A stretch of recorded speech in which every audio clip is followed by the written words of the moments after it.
जानू जानू जयंत, माझा हात सोड. एकदा सांगितलेलं कळत नाही, सोड ना हात. जानू तू का अशी वागतेस? जानू चल ना, आपण परत जाऊयात. झालं गेलं सगळं विसरून जाऊयात. ओके, ट्रस्ट मी, सगळं पहिल्यासारखं होईल. डोकं ठिकाणावर आहे तुझं?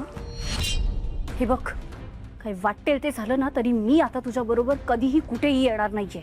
काय ना जयंत, आपल्या नात्याचं ना काहीही फ्युचर नाहीये, रादर कधीच नव्हतं. तू ना कितीही प्रयत्न केलेस ना तरी तू स्वतःला नाही बदलू शकत. तू कधीच नॉर्मल नाही वागू शकत. त्यामुळे तुझं हे रडणं, माझ्याकडे येऊन विनवण्या करणं, या सगळ्या खोटेपणाला ना मी आता फसणार नाहीये. काय ना जयंत, तुला जर का स्वतःमध्ये बदल करायचेच असते ना तर तू ते केव्हाच केले असतेस. पण तू ना एक नंबरचा विकृत, विक्षिप्त आणि खुनी माणूस आहेस. आठव ना, आजवर तू किती गुन्हे केलेस हे आठव. तू कितीही प्रयत्न केलेस ना तरी तुझी रियालिटी नाही बदलू शकत.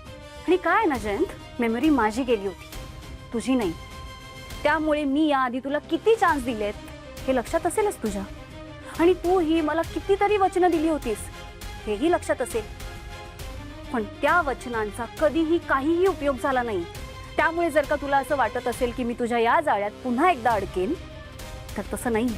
एवढी मूर्ख नाहीये रे मी. उलट ना मला या गोष्टीचं आश्चर्य वाटतंय जयंत, तू एवढा निर्लज्ज कसा रे? एकतर त्या जंगलात घेऊन गेलास मला, तिथे घेऊन गेल्यानंतर विचित्र धमक्या दिल्यास.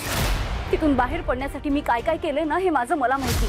आणि एवढं सगळं होऊन पुन्हा एकदा जानू मला चान्स दे हे कसं काय बोलू शकतोस? लाज नाही वाटत तुला? कारण माझं तुझ्यावर प्रेम आहे जानू.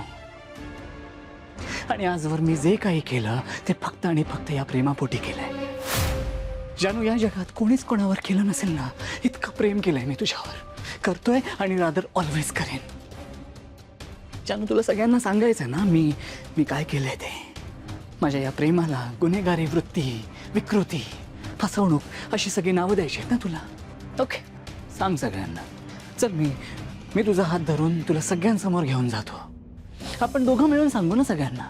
पण एक अट असेल, यानंतर माझ्यासोबत जे काही होईल, मला जी काही शिक्षा होईल, मला तुरुंगात टाकतील, मला गजाआड जावं लागेल, तेव्हा त्या गजांच्या पलीकडून माझ्याकडे प्रेमाने पाहणारी मला तू हवी आहेस जानू. बस जयंत, यापुढे ना मला एक शब्दही ऐकायचा नाहीये तुझा, कळलं?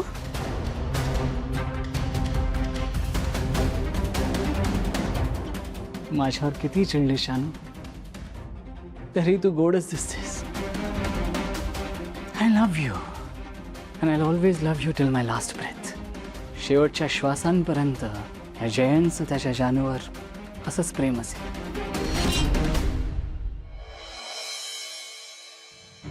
हो साहेब, तुम्ही आता आतमध्ये नाही येऊ शकत, रात्र झाली. उद्या सकाळी या. ठीक.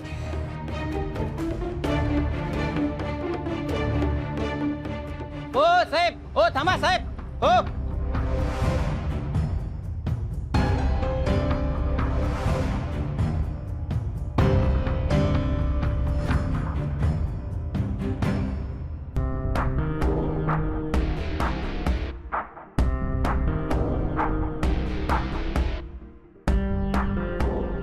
मला माझ्या बायकोला भेटायचंय. हवालदार, याला आत कोणी सोडला? तुम्हाला ऐकू आलं नाही का साहेब?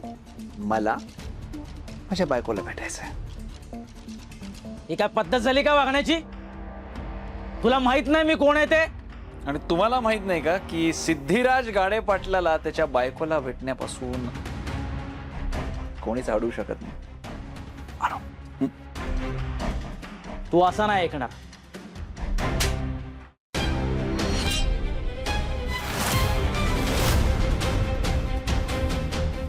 तुला काय वाटलं तू मला एक मारल्यानंतर मी गप्प बसणार आहे?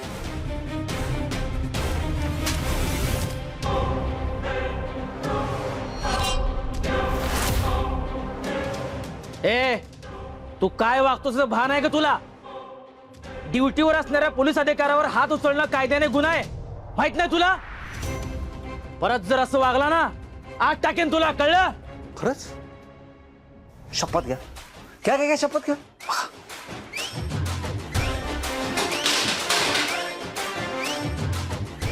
हवालदार येस सर. याला आत टाका. पण सर आपल्याकडे एकच लॉकअप आहे.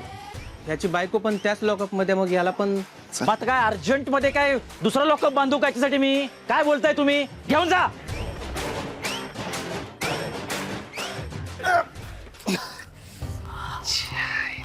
सिद्धिराज, तुम्ही हे काय केलं? अगं मला सुद्धा तर तुला मला माहितीये तुम्हाला मला भेटायचं होतं, पण म्हणून कोणी असं पोलिसांना तुम्ही असं का केलं?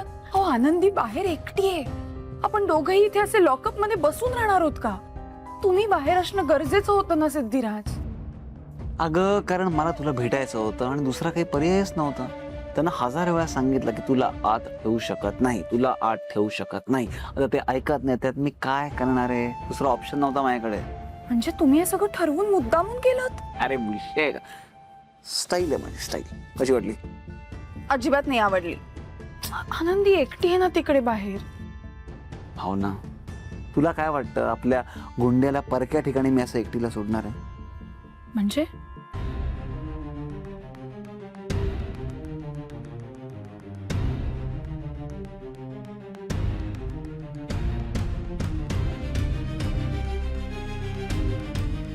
काय हो सिद्धिराज, तुम्ही ना खरंच काय करू शकता याचा काही नेमच नाहीये. वाटेल ते करता. अजिबात टेन्शन घेऊ नकोस. आतापर्यंत माझ्या मते ना आनंदी फुग्यांशी खेळत असेल किंवा छान चिल आईस्क्रीम खात असेल, एकदम निवांत.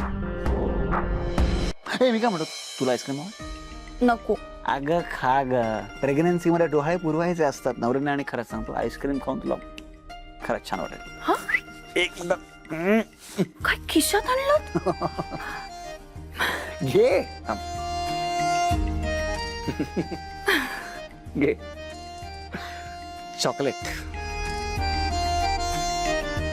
चीज.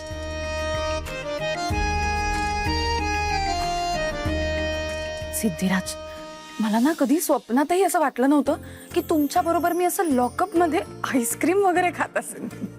मला नव्हतं वाटलं, पण ठीक आहे ना, मज्जा येत.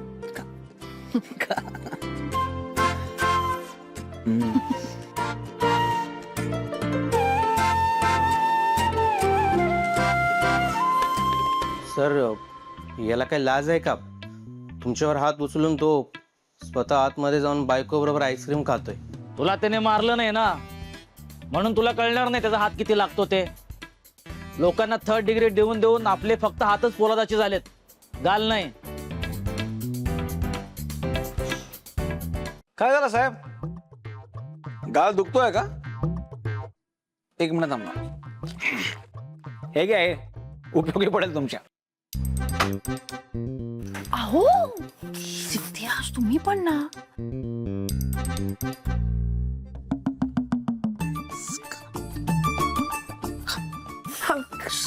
अरे खा, हे पण ना.